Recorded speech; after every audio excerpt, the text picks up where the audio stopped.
Welcome to my channel.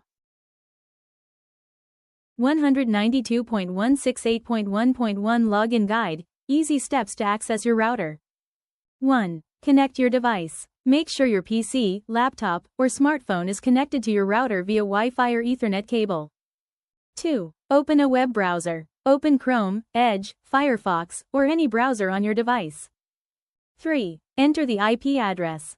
Type 192.168.1.1 in the browser's address bar and press enter. 4. Enter login credentials. A login page will appear. Enter your router username and password. Default username, admin. Default password, admin, or check your router label, manual. 5. Access router settings. Once logged in, you can access Wi-Fi settings, password changes, parental controls, firmware updates, and more. Default password, admin, or check your router label, manual. 6. Change password for security. For safety, change the default admin password to a strong, unique password. Default password, admin, or check your router label, manual. 7. Save settings. After making any changes, click Save or Apply to update the router settings.